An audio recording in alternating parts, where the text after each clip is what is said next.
Bob, I can see you're such a beaming dad. And I'm just curious, do you have a standout memory of Aaron and your son from when they were like coming of age, like 11, 12, 13, like a happy or... Well, this is one that I love so much. Aaron was like 6 years old. She was a very little kid.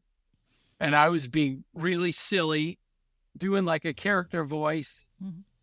And she didn't laugh or anything. She was just looking at me, and I finish, and I look at her, and she goes, bad. I just loved it so much. It was so critical and smart and self-composed. I think I came of age at 6. Yeah, right. I think that was my... Yeah, just ahead of the curve. I think you definitely had a sense of yourself distant from me and from your parents, and your ability to critique what we were doing or saying. That you were separate. And yeah, it was very cool. Also very mature. Nate was a very silly kid and always loved, both kids loved comedy. Okay, so one time Nate came in to me when he was about, he must have been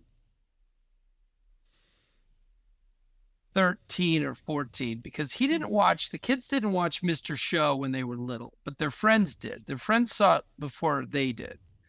But he came in and he looked at me and he said, Dad, you're in Breaking Bad, Mr. Show, Tim and Eric. You're on all my favorite shows. And he was not happy. He was not happy. It was bumming him out.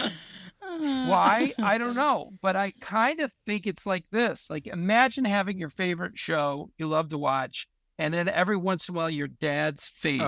Yeah, like ruins it. Yeah. I get that. I get that. You want it to be your own. You want to discover something that is you.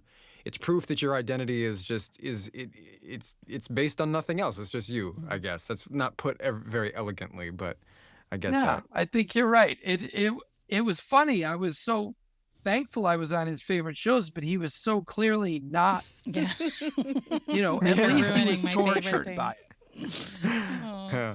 That's so funny. How about you, Aaron? Do you have a standout memory of your dad from that time in your life? Let's see.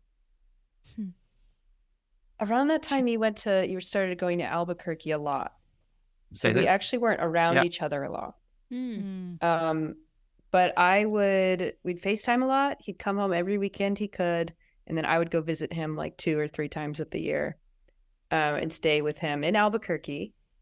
And we would always do the same, like 4 things. We would go to Tinkertown, which is a little museum of tiny collected objects in the middle of the desert. We would go on a hike in the like Red Rock Mountains. Tree Spring Trail off the 14. Go do it if you're down there. Okay. And then we would go to Santa Fe. Yeah. And go to Santa Fe and usually spend the night or something, walk through the town there. And I remember, as I'm talking, it's coming to me. I remember one time I brought my friend. I would sometimes bring friends with me, and I brought my friend Paige, and we were really into the sunset, like just as a concept, as a thing to observe, in kind of the romantic, like 13, 14-year-old way that you might be. And we were in Santa Fe that night, and the sky in Albuquerque, I don't know if you've ever been, but the sky in New Mexico is giant. It is huge. It's sprawling. The land is so flat. The sky just goes on forever. And the sunsets are stunning. There are all sorts of colors, and they're just massive. And so we were in Santa Fe this night, and the sun started setting, and it was like orange and purple and every color that a sunset could possibly be. And we were like, I was like, Dad, can we please go to, we had just finished eating. I was like, can we please go to the roof of this parking garage to see the sunset? And he was like, sure. And so me, and my best friend went up to watch the sunset from this roof of a parking garage in New Mexico. And I didn't think he cared that much, but when I got home, he had sent me a message. It was a photo of me and my friend watching the sunset. And it was like, maybe you remember it better, Dad, but it was something like, thank you for visiting and for reminding me how lovely a sunset could be. And to be that age and to have your dad, you know, kind of take something from time with you or learn something from time spent with you really meant a lot to me. That's so sweet. So sweet.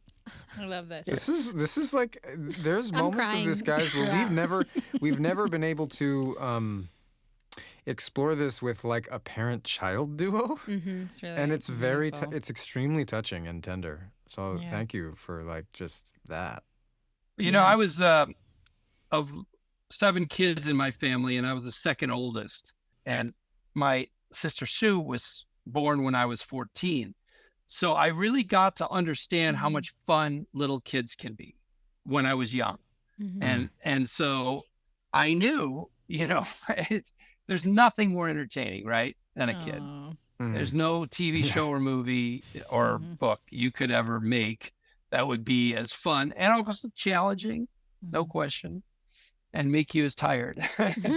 But gosh, they're just entertaining as hell. And so I was very lucky to know that before I had kids, as well as to know how to change a diaper and other things.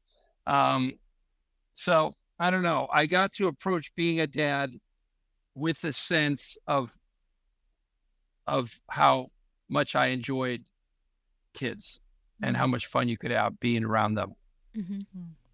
We're coming to our last questions that we want to ask you both, which I think, you know, you can take some time on. But I do want to ask real quick, Bob, how old were you when you first had kids?